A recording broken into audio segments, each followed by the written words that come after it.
Okay, so lovely to be here yet again. So today I thought I would start off with a quote. You might recognize this one. I think it's kind of by an author that you might have heard of. This one is short and succinct. Opposition is inevitable. Selfishness is inexcusable. So that's actually, you'll know that you wrote it. It's actually in the introduction to, you did that Building with God series, which is around the story of Nehemiah from the Bible. It's a series of books. And recently we were doing that in a group, in a Bible study group. And I was leading that meeting, and then I just read the introduction. So it's just the introduction to that part of the series. And I said, which I feel like, well, in those two sentences, we could stop there, just those two statements. Yeah. Opposition is inevitable. Selfishness is inexcusable.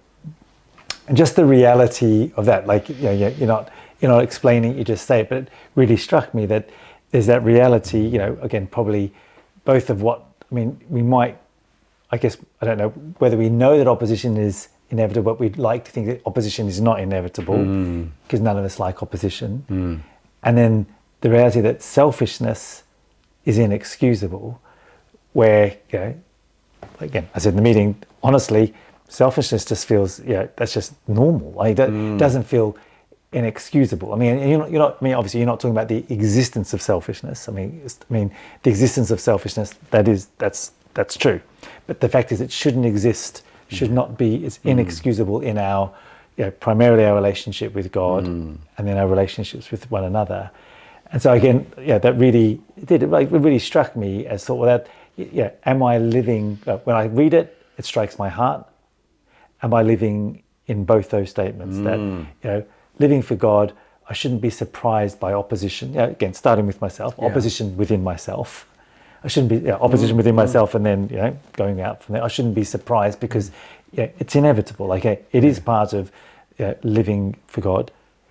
On the other hand, selfishness, which can feel again, opposition I can try to avoid. I don't want it. Selfishness just feels like it's just I'm rife with it. But again, just to know, from God's perspective, is it's inexcusable. Selfishness does not belong in relationship.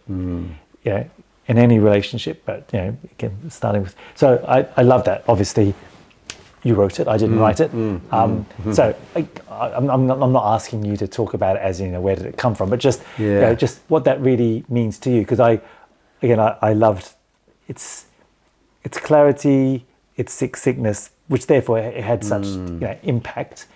And I'm sure I've read it because it's not the first time I've read those books. So I've read it before. It's actually kind of the title of that section of the series, but it really did just strike me. So again, I wanted to start with that just because it did strike me. When I read it. No, I like what you just said about it now, because it's funny how we like to think of opposition in one way and of selfishness in another, because that statement that you quoted actually is so categorical that if we look at it the way that we like to think of it, we kind of think that maybe if we play our cards right as God's people, we're not going to have to face opposition, but of course. A bit of selfishness is kind of excusable and understandable. Sure. But when you think because the whole thing about opposition is it really is out of our hands, except that in a sense it's not out of our hands if we are going to live for God, because Jesus. No, that was actually Paul wrote. I think it was Paul that wrote that all those who live godly in Christ Jesus will suffer persecution. And we can read that and put it in the context of the early church. Well, they had opposition, from the Jews, from the Romans, and so on, and they had hard times. But perhaps up until these really modern times that we live in, when things seem to be swinging the other way against even acknowledging society, acknowledging that there's a God. But basically, it's been a thing that if you live in a good Western society that has a Christian base and tradition, and you live as a good, respectable Christian, then no one's going to have a problem with you. But the truth is that if we are going to live a godly life, we're counter to everything that's around us. You know, the Bible talks about the world, the flesh, and the devil. Kind of, it's the world. It's all the human society around us. It's our own godless humanity that doesn't want to live God's way, and the devil who's behind everything that's anti-God. But I like the fact that it shouldn't be something. These things shouldn't be. It shouldn't surprise us that there's opposition, but neither should it surprise us that there is no excuse for us to be selfish. Because just because there's something within us that wants what it wants, if you like. When we talk about, I mentioned the world, the flesh and the devil, just whatever is in my faith, whatever gratifies me, whatever pleases me, whatever appeals to me, and realize that whatever suits me, if that's more important to me than anything, then I put that in the place of God. So I don't think it's though that's a categorical statement that I made in the introduction to that book, Opposition and Selfishness. It's just very clear cut, because that is the truth of living for God.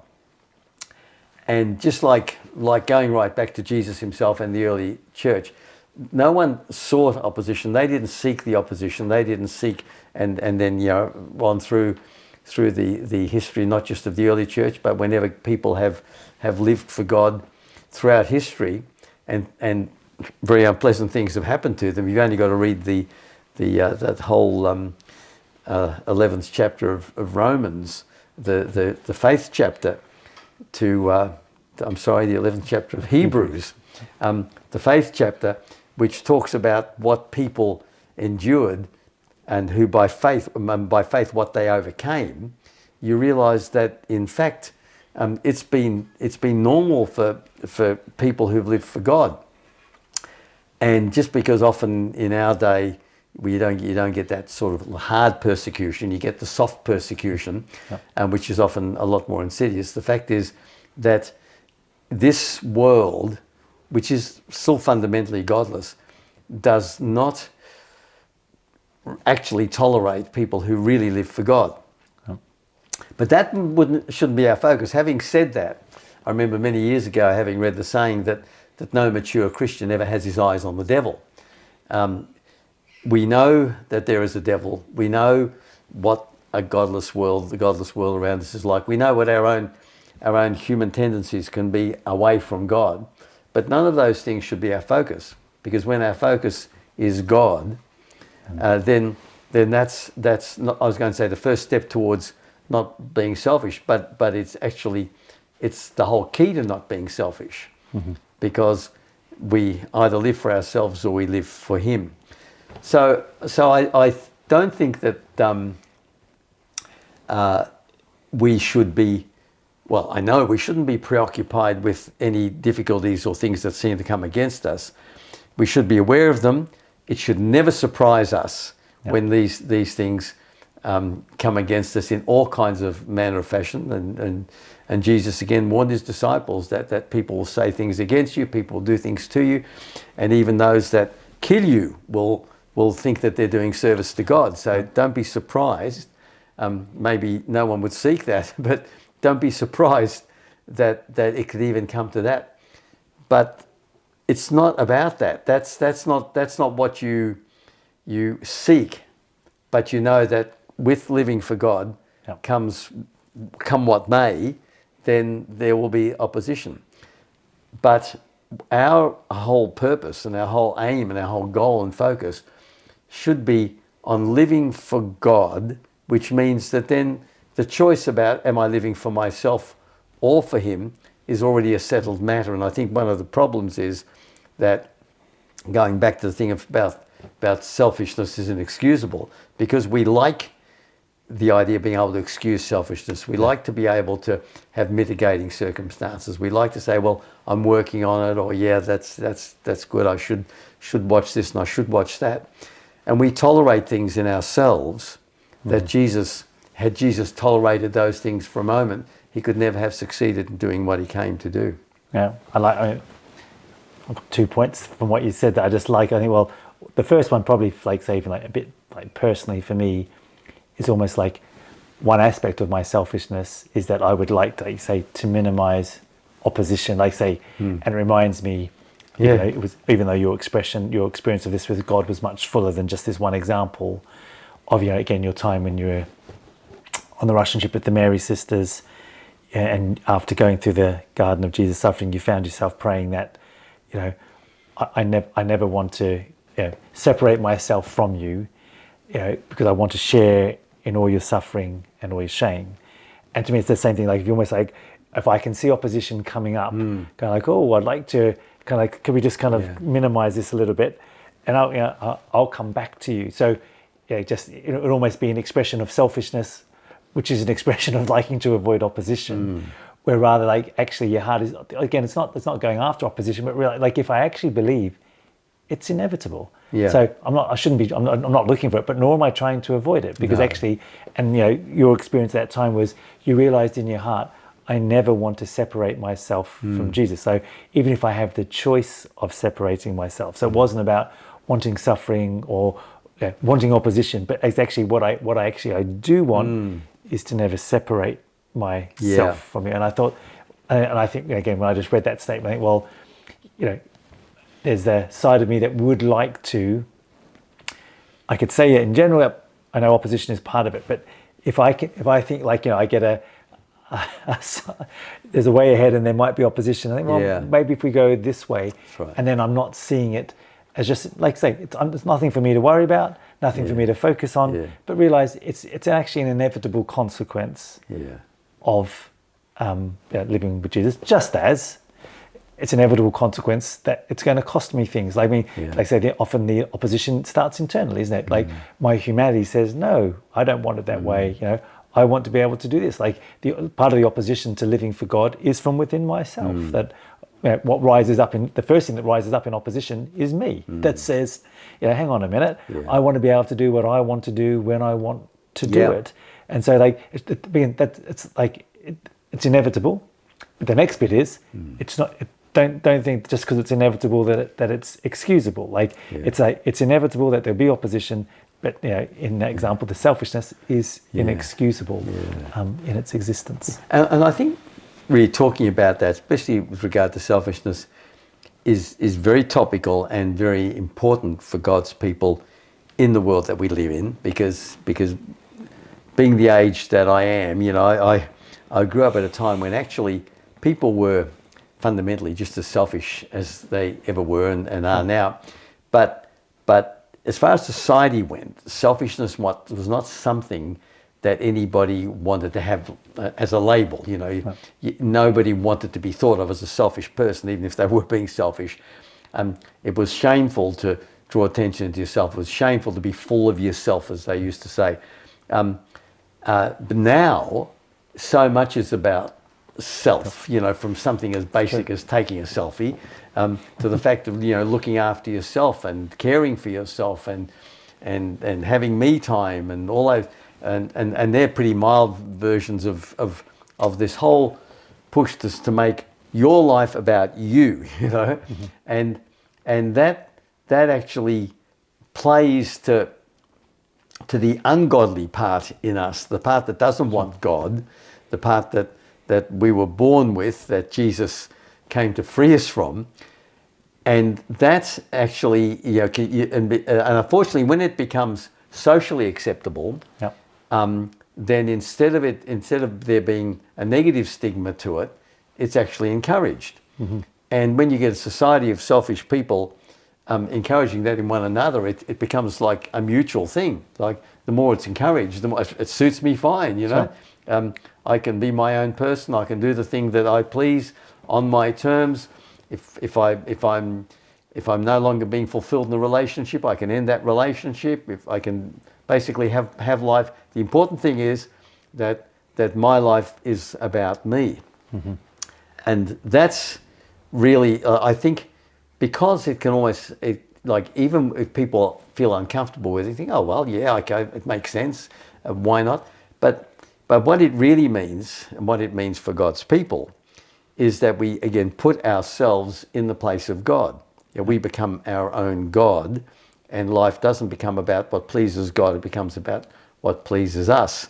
And even when you see Jesus in the Garden of Gethsemane, it is a time when everything converged in a way that he saw this final selfless act of his, that really is why he came. But when he saw like everything just converging on that point just ahead of him, and not just what you've been physically nailed to the cross, but what it would mean for him to become sin for us, and to go through the awful punishment, the awful consequences of our sin, and he just felt like it was more than he could handle.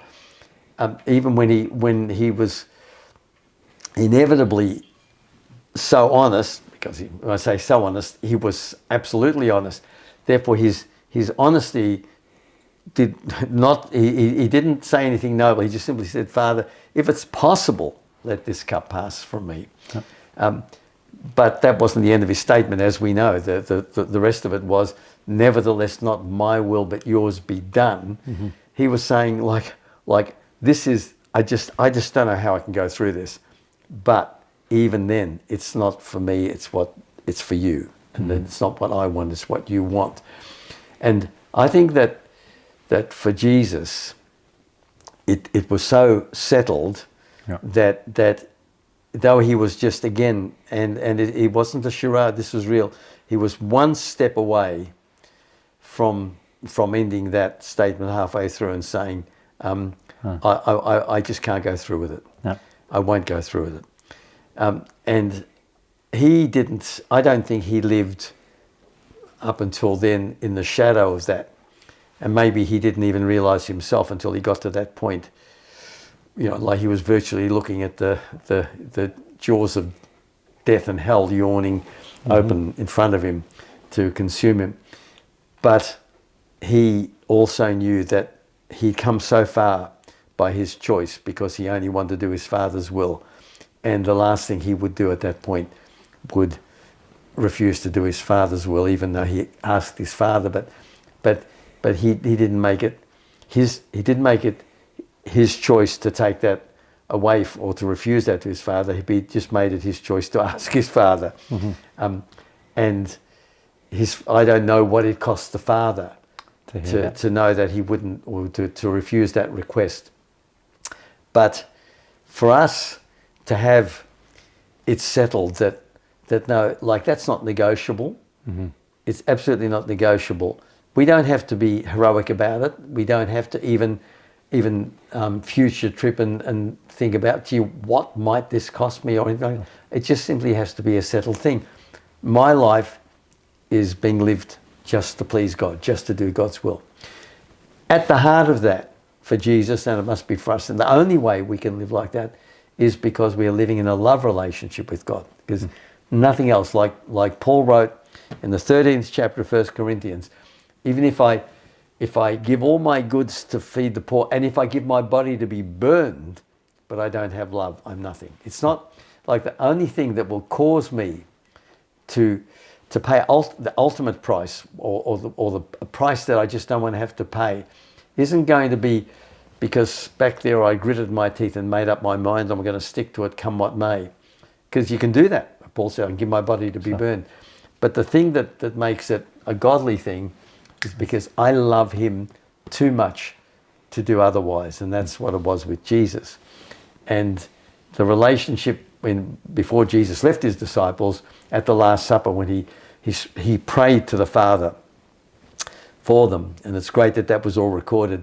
And he asked the Father that the disciples and would have with him and what he had with the Father, and it would be like he in them, them in the Father, sorry, them in him, him in the Father. And so like basically that they would be one with him and the Father, so that the relationship that bound Jesus and his Father together would be the same relationship that would bind those who were his disciples, those who believed in him, and those who would believe through the disciples and Jesus and the Father together. And that was the bond of absolute love. Mm-hmm. What's, again, so true. I guess it's probably, I mean, I had never thought of it before, but Jesus in the Garden of Gethsemane facing him, and it's in a sense, it's that statement again, isn't it? It's the reality that he faces the opposition of almost within himself. Yeah. Of, I don't know that I want to do this. But he faces there also, but there's no room for selfishness here because I love you. And so, and that's why, in a sense, it is so important, because ultimately you'll all, in whatever form it is, you'll face that, won't you? Because you're going to, and the amazing thing, I guess, one of the many amazing aspects of love is what, the motivating force, knowing that you're loved, believing that you're loved, living in that loving. That's the only thing that will get you beyond yourself. I think, and knowing that Jesus as a man, he again, because those things that there's lots of things, because it's the mystery aspect of God that you can't get your mind around, but that Jesus took on every person who has ever existed, will ever exist, took on their sins. Yeah. He faced it for us. He who is undeserving, the only person who was undeserving of it, took it on and faced it. But like I say, it's so real. And so whilst none of us are going to have to do that because we don't need to, because he's done it for us, but in principle, you're going to face that, aren't you? That you're going to face that opposition in yourself. And that's why you don't want to think, again, because it's almost like a bit of the arrogance of man of, I can play around with a bit of selfishness. Say, it's okay. And like when you were talking earlier about the world, I'd like to think that I'm not influenced by the world, but I am influenced by the world, just like everyone else is. Those things like, I'd like to think of myself as, no, I'm not conformed to the world. I think, well, but I am conformed to the world unless I choose otherwise.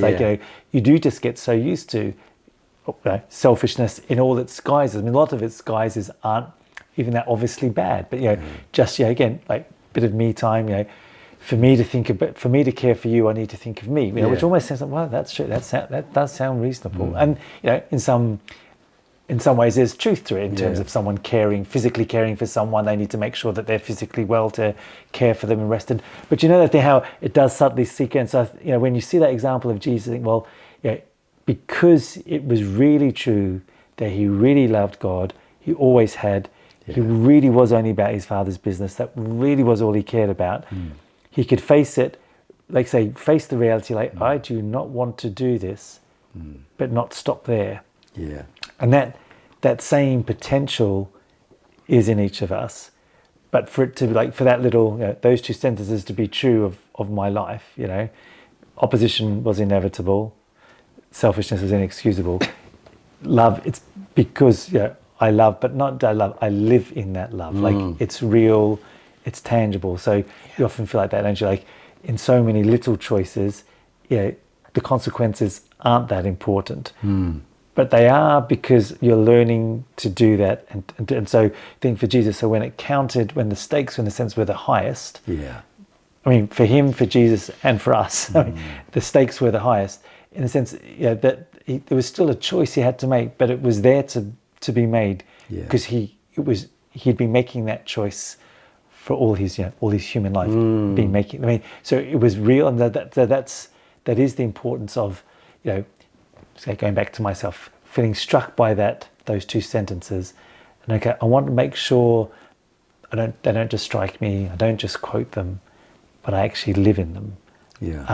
So that in every circumstances, I mean, I guess that's really walking in the way that Jesus made for each of us, isn't it? Which is there, but it doesn't just happen. I've got to walk in it. No, it's very small, because as you know, from years ago, I began to use the definition of love as love is the giving of yourself, and giving of yourself really does mean that you're not holding on to yourself, you're not possessing yourself, and I've often read out, if say even like John 3:16, for God so loved the world. Now for God so gave of himself, that he gave his only begotten Son. Like his love for the world, his giving of himself was giving of his Son. And even it talks about, you know, how Jesus loved the church and gave himself for it. Like, it's always the giving of yourself. Now, when you're giving of yourself, you know, that's why love is the opposite of lust. Lust is taking for yourself. Love is giving of yourself. Then if you love God, you give of yourself to God. If you love God's people, then you give yourself to them. So you would have to reverse the way you live to live selfishly. But if you accommodate selfishness, then that actually taints the way you live. And you know, there's a purity about love, which means you can't. It's a one-way street. If you're giving, you're not taking. And that's and I love even that scripture about every man's sins when he's drawn away by his own lust and enticed. You know, lust is what causes you to go for what you want, and that's why you sin. But if you love, it's love that keeps us from sinning, not being very rigid with ourselves and you know, confining ourselves in some sort of way, but just that when I'm living for God and for God's people, it's a reversal of the way that I have decided to live, to do otherwise. And that love is a very joyful thing because it's the essence of what God is and who God is. No. I mean, it's that is one of the ways that we're created in the image of God. Like, so it's actually, it's there to be lived in. Like, so that's that choice. I mean, you say, give of yourself, take for yourself. Yeah. Lay down your life. Yeah. You know, keep your life. So, but like say, it's not just there. It's there every time within you and yours again, like it was for Jesus, ours to live in, and to willingly, joyfully, to give to Him, because because He loves us and we love Him. Again, you know, it's so true. But love. I mean, you wish you could. There was a better word for it, but I mean, love. Love is the reason why to do that. So that's great, lovely. We'll leave that there.